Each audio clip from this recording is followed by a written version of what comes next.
Hi everyone, it's Nick. Welcome back to my channel. Okay, in this video today, we are going to be talking about why your home may be depressing, why your home is sad, and I'm going to be providing with you some tips on how I think you can improve your mood when in your own space. Now, I will say, caution, disclaimer, I am not a mental health professional, okay? You probably shouldn't be taking any advice from anybody, mental health advice from anybody on YouTube, least of all me, okay? So that's not really the point of this video. I'm just gonna be talking about interior design and home decor and how your home can really affect your mood. And there are some really great ways that you can improve your mood and make it a lot less depressing and a lot more beautiful and something that's really gonna actually serve you well. Because I do think that design matters when it comes to improving your mood. Think of how you feel when you're in a hospital and now think of how you feel when you're in a spa, right? Different design choices were made, but it really makes a difference on how you feel when you're in those spaces. So we're gonna be talking about how you can improve your mood through design. Let's get going. Okay, but before I get to the rest of the video, I wanna thank today's sponsor, Fable, who is currently having a huge 30% off summer sale right now. I absolutely adore them, and my whole kitchen is basically a Fable showroom at this point. This summer, I've been getting a lot of use out of the wine and fluted glassware from Fable. I love how durable Fable's shatter-resistant crystal is,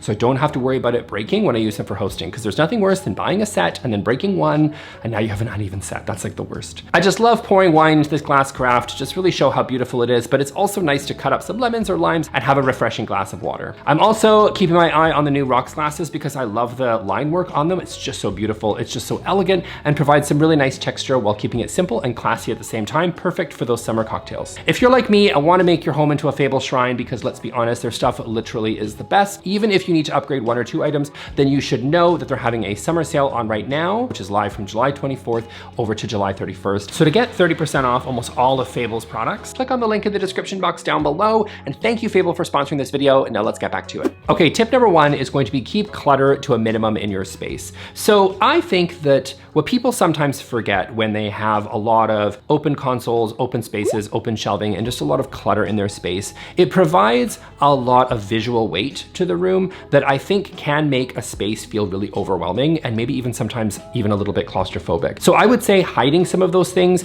or keeping clutter to a minimum, keeping your space really organized is going to really make a huge difference in terms of sort of freeing your mind to feel a little bit more calm when you're in your own space. I think that when you have a lot of clutter and you have a lot of furniture and everything is really overloaded, sometimes that can feel really overwhelming for people. And being a little bit more critical and taking a little bit more critical eye to some of those pieces that you have in your home, especially that stuff that's really just not serving you anymore, I think is really good at just making a space feel a lot calmer and more, a little bit more your own. I would also say little, regular things that you do on a daily basis, like making your bed, for example, can go a long way to sort of add a sense of accomplishment and a sense of completeness to your space so that it always looks like it's done and complete, especially if you're in a small space. I think when you're in a really small space and your space can feel really cluttered and disorganized, it can feel really overwhelming. Now, if you are in a room or if you're in a home where there's lots of other people that are there as well and you don't always have full control over how cluttered or clean your space necessarily is, I would also encourage people, I think this really works well, is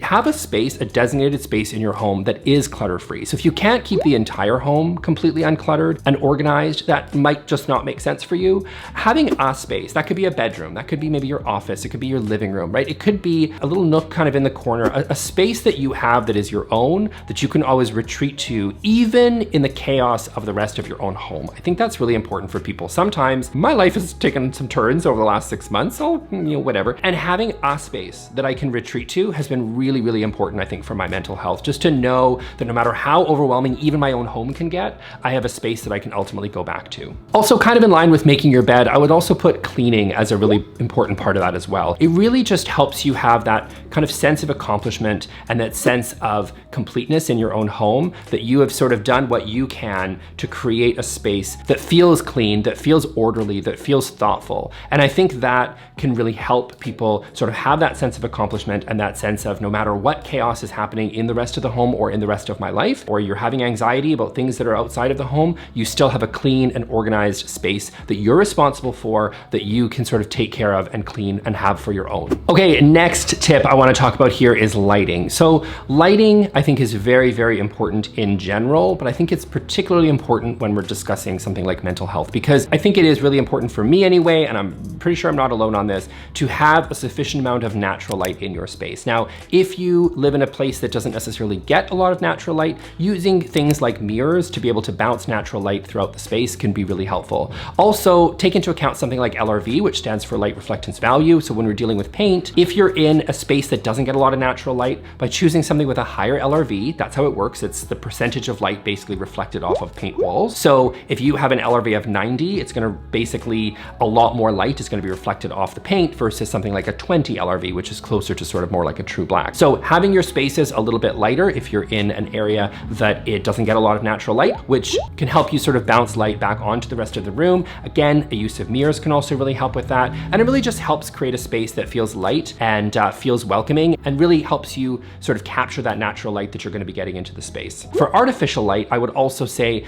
consider lights that work with your circadian rhythm or things that are on dimmer, so you can have them brighter or dimmer depending on the time of day. So circadian rhythm is your body's natural light that you get throughout the day. So you might get bright white light in the morning, and you might get sort of darker, sort of golden light throughout the evening. Having lights that match your circadian rhythm can really make a huge difference because it matches your body's natural rhythm that you would have normally. And so while we're indoors, that's something that can really help us as well. Other things to consider would be in a home office, for example, you might want to face your desk to make sure that it has an adequate amount of natural light. For me personally, I don't like my desk to necessarily face a wall. I just find that that doesn't make me feel great to just spend all day sort of staring at a blank white wall. I think it's important to also get natural light throughout the workday as well. So if you can find a way to position your work situation in such that you actually are getting an adequate amount of light, I think that's also very helpful. Also take into account other lighting besides just natural light coming from windows. Things like lamps, table lamps, task lamps, those can also be really helpful. If you have a fireplace, right, that can be really helpful to maybe use throughout those kind of colder, sort of darker winter evenings. That can be hugely important. Just any sort of light that you can get besides necessarily just the artificial light that you're gonna get in the center of the room can really help sort of brighten the space and really brighten your mood. And again, things on dimmers can really be important because there is kind of a fine line sometimes between like dark and moody and like living in a dungeon. And living in a dungeon, especially if you're something like a basement suite that doesn't maybe have a whole lot of windows, can be really depressing. And I think having some adequate light, artificial or natural if you can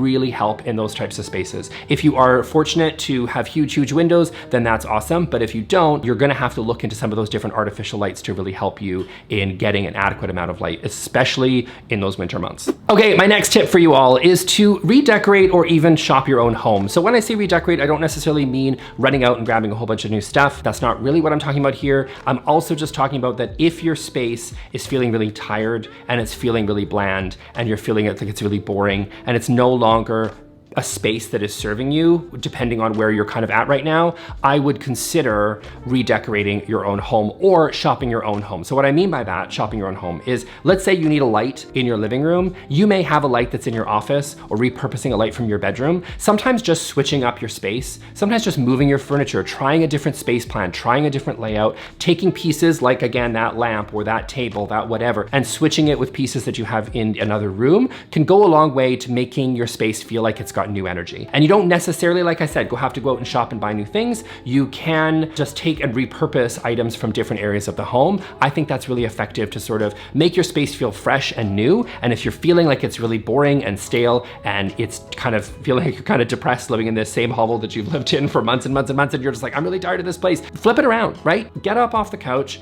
change things around. You might find that even just repositioning items from different rooms or even within the same room goes a long way to making your space feel really fresh and new. Okay, next up is going to be greenery, adding greenery. So we talk a lot about, bringing nature indoors, and this is one of the ways that you're physically bringing nature indoors. I think that sometimes people do a lot of plants, and as you guys know, I've been on record to say that sometimes the all jungle look I think is a little overwhelming for me, but I do think that plants, even though as you can see I have none in my background, plants are great. Plants are wonderful, and really bringing in that greenery into the space, it can make it feel a lot more livable and also really helps improve your mood. And also I will add too that I do think there's something about, on a very low level, having a plant gives you something to take care of and gives you a certain sense of purpose. So, you got plants here, then you've got pets, then you've got children, right? Depending on where you sort of want to feel responsible for, that might make sense for you where you sort of insert yourself on that hierarchy. And plants can be a fairly,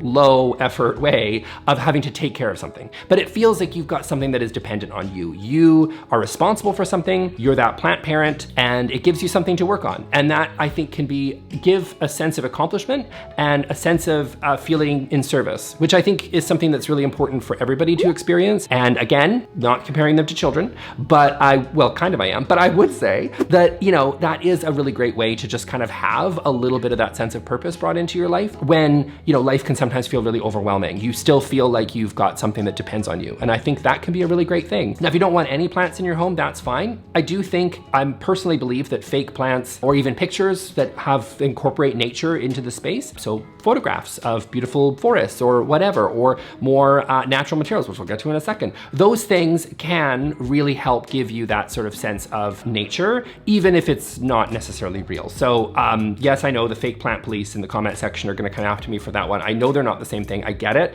but just, you know, having a real plant might just not be practical for some people, but bringing in a faux plant does give you that illusion of a little bit of life back into the space, even if it's made of plastic. Okay, next up, like I mentioned, is gonna be natural materials. So again, bringing the nature outside in can be really important because, you know, there's a reason people talk about how if you go for a walk in a forest, how it can be so rejuvenating. Well, you know what, in design, the same sort of thing can kind of happen. In the same way of bringing plants physically into the home, you can use natural materials. Wood is a living thing. I mean, it's not anymore, but like it still feels like it's kind of a living thing, and that natural material can really help you sort of ground you and feel you connected to nature as well. Also, the colors in nature tend to be really calming, right? It tends to be a lot of browns, beiges, greens, blues, sort of earth tones, maybe rusty reds, things like that. Those are the colors that are used in nature all the time. And these colors can be really calming for a reason. And I think bringing them, incorporating them in through natural materials is a great way to bring that nature in. So we're talking things like, obviously like wood furniture. We're talking about maybe a wood coffee table, wood side table, dining table, whatever. Bringing in some of those natural materials, even things like wool and cotton, things like that,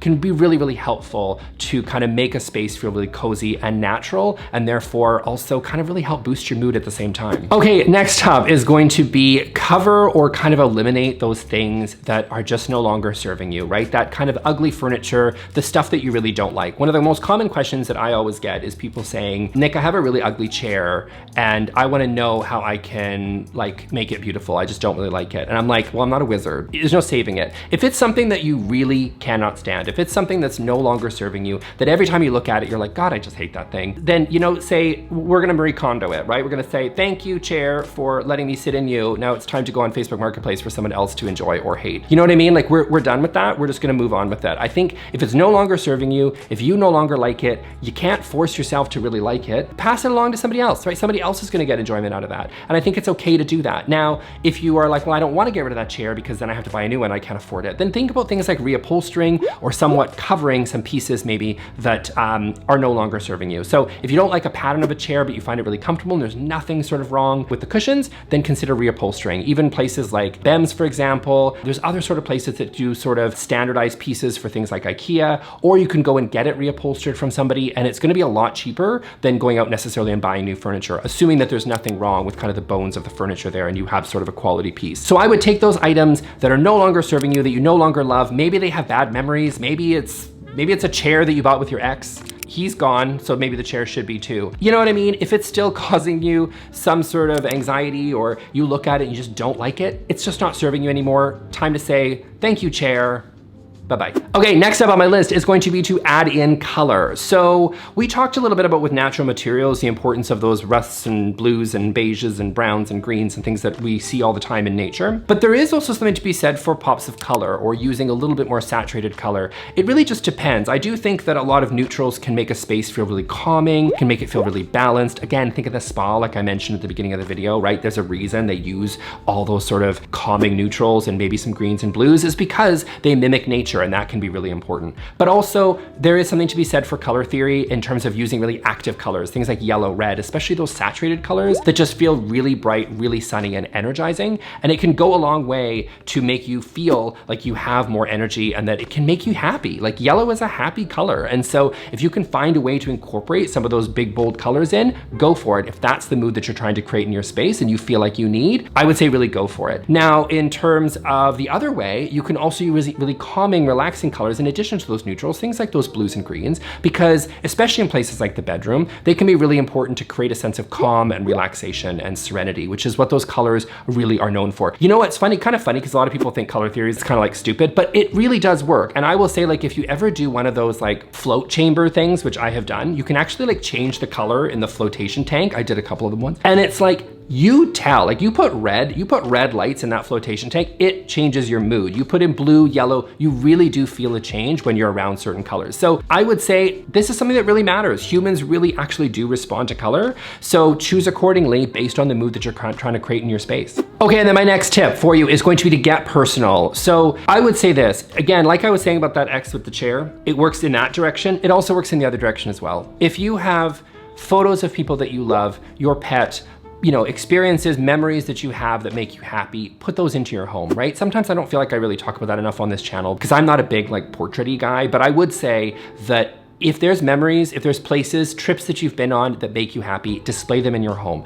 Make them personal. If you went somewhere and you took some gorgeous photos when you were traveling in Europe or whatever, put those out, frame them, put them around your space. If they make you happy, that's wonderful. If you have a candle or you have something that reminds you of someone or something that somebody bought you, every time you see that item, you're going to think of that person. And remember that you are loved, that people enjoy spending time with you, that you are a wonderful, amazing person, and you have wonderful, amazing people around you. So bring that personality, bring those people into the home if you can. And again, if there are things that are no longer serving you, if there's things that came and are just no longer in your life, or they're bringing you some anxiety, or they're making you feel a little bit sad sometimes, then I think those things just need to go. They need to leave your space, because ultimately in the end, your space is your own home. This is a unique reflection on you. It's kind of like your wardrobe. It reflects who you are, what you project into the world. But the difference between your wardrobe and your home is you can invite people into your home, they can share your space, and you have to live in it. So make sure that it reflects who you are, shows your own personality, bring in the people that you love to share in that space, and get rid of the things that are no longer there for you and are no longer serving you. And that really ultimately is kind of what this is all about. So thank you so much. I hope you enjoyed this video. Again, I am not a clinical psychologist, okay? So this is not a substitute for therapy. I do think that there are trained professionals out there gonna help you with any issues that you have, but I think that little changes that you can do in your home will make a big difference. Thank you all. I will see you all in the next one. Thanks, bye.